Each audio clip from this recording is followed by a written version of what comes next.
Standards don't just support the energy transition, they're what makes digitisation and interoperability possible at scale. This is Powering the Future, a podcast series brought to you by Smart Grid Forums. One planet, one power grid. I'm Mandana White, and today I'm joined by Catherine Wright from the International Electrotechnical Commission, or the IEC. We'll explore IEC's global strategy and how its standards have evolved. Hello, Catherine. Thank you so much for joining us today. It's lovely to have you on the podcast. Lovely to be here. Thank you, Mandana, for inviting me. Oh, it's my pleasure, Catherine.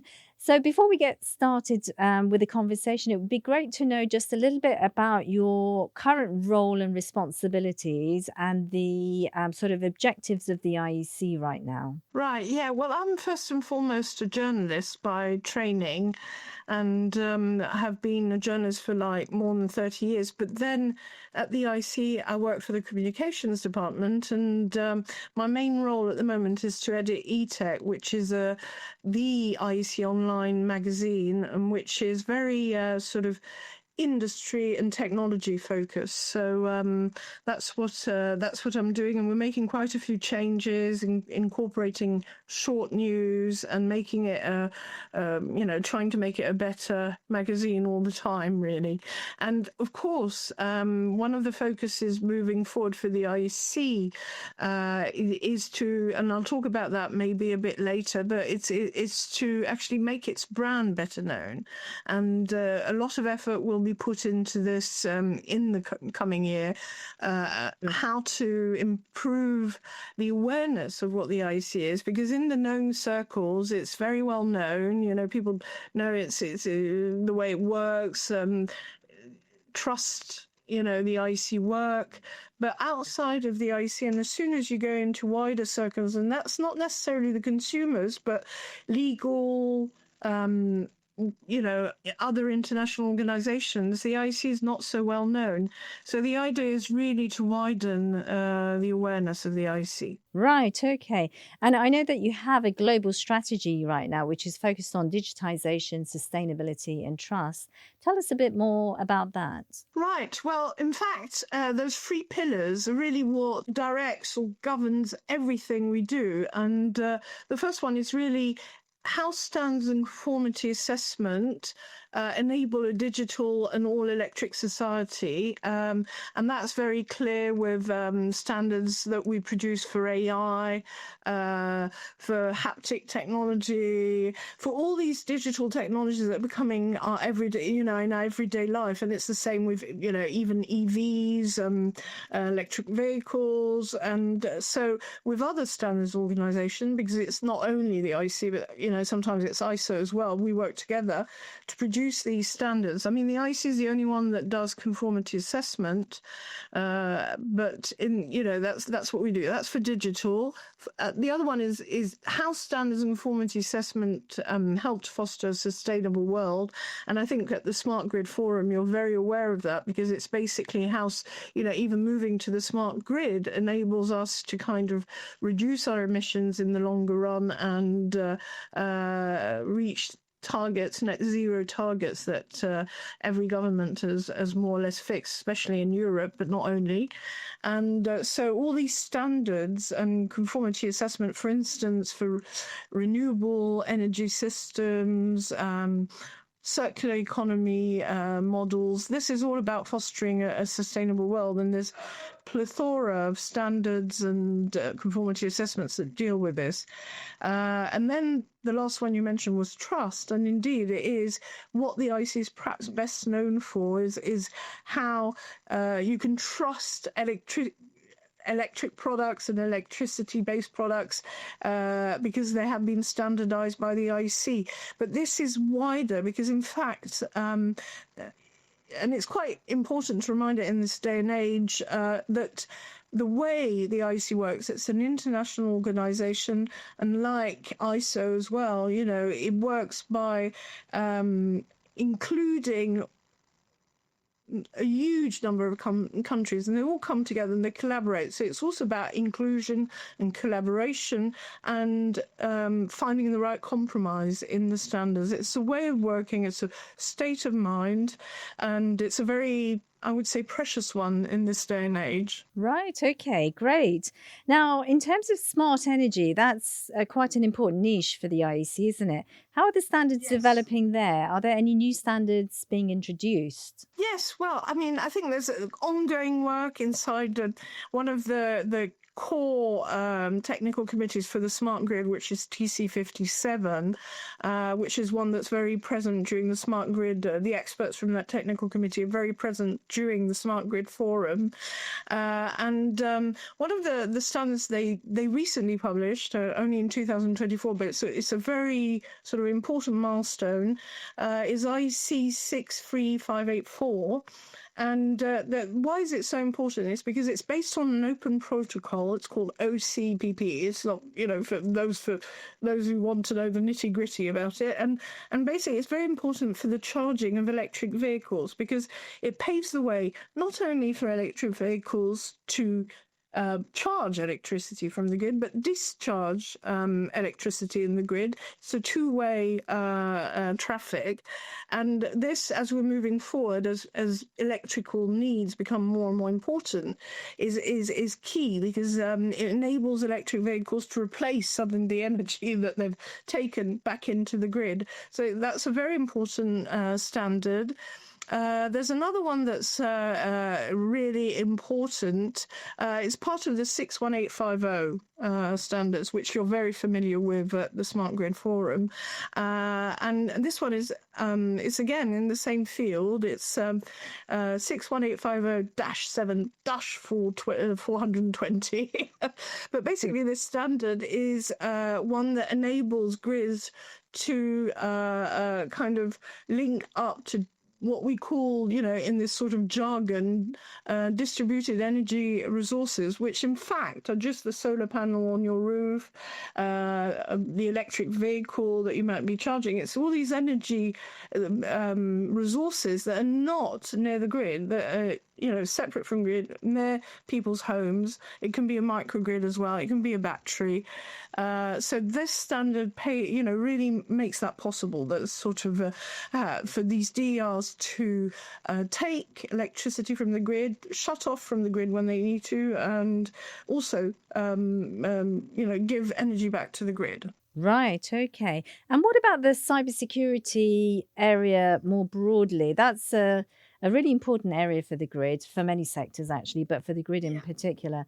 What's developing there? Oh, well, a lot of things. And in fact, one of the IC has done these kind of horizontal standards, has produced these horizontal standards, which are IC 62443, and they're for all infrastructure. It can be for medical, obviously for energy, for transport. All these sort of infrastructures need these standards to ensure that if you have a cyber attack, the infrastructure can continue working and can set up again quite quickly once the attack has happened. So that's what 62443 does. And in fact, what the energy sector is doing, and the energy technical committees inside the EIC are adapting those 62443 standards to the smart grid standards, which are the 61850 that we talked about earlier.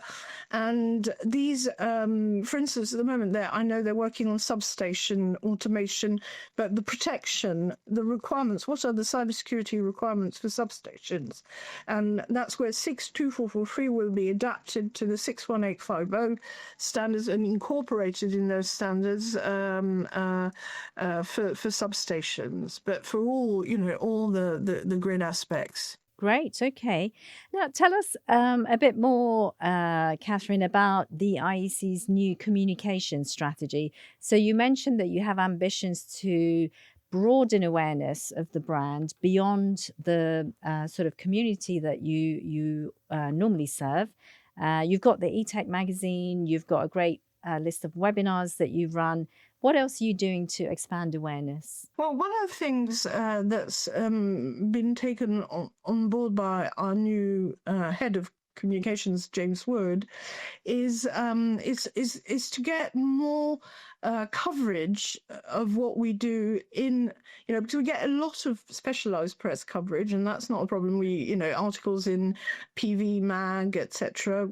That works very well. But it's to get more journalists to cover what the IEC does, for instance, in Forbes, in the Financial Times, in sort of general interest newspapers and sites and websites, and that we started doing. And this, for instance, we've had a number of conferences that we were present at and we participated in, where we brought journalists on board, these journalists, and they've written indeed about what the IEC was doing.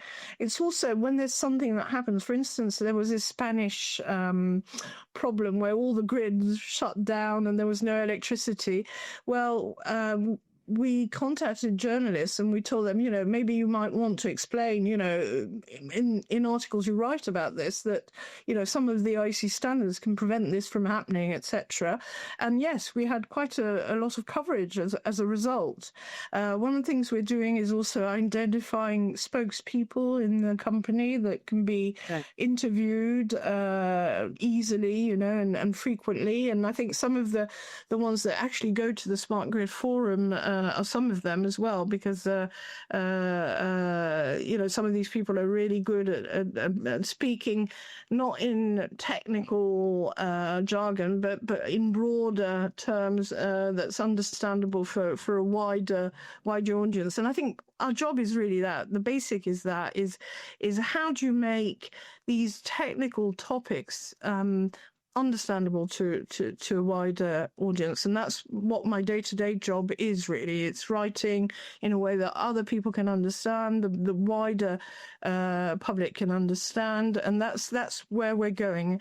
There'll be a lot of changes. There'll be a new website in due course. There'll be lots of, we're doing more and more video, and all this is moving forward over the next couple of years, I'd say. Fantastic. And we've been working with the IEC for a long time, actually, Yes. more than 10 years, maybe closer to 15, actually, since our first 61850 conference.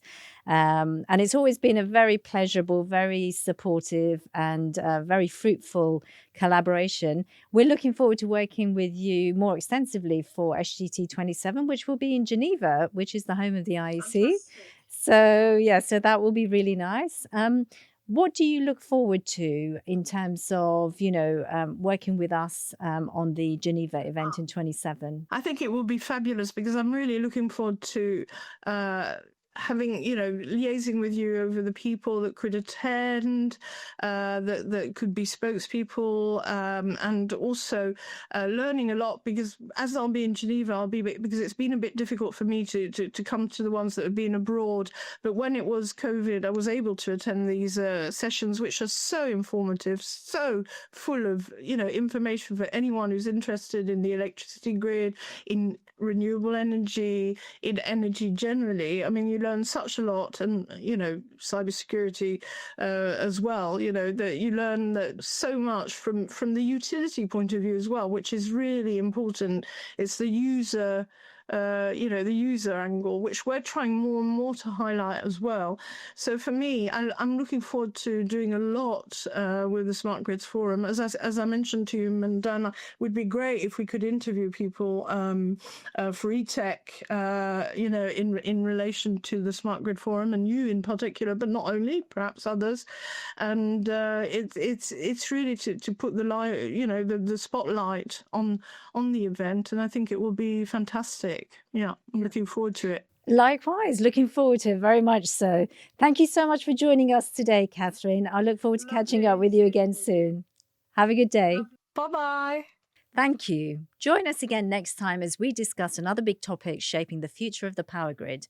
Don't forget to subscribe to our YouTube channel, Smart Grid Forums, and to follow us on LinkedIn. Until then, thanks for watching and listening. This is Powering the Future, a podcast series brought to you by Smart Grid Forums. One planet, one power grid.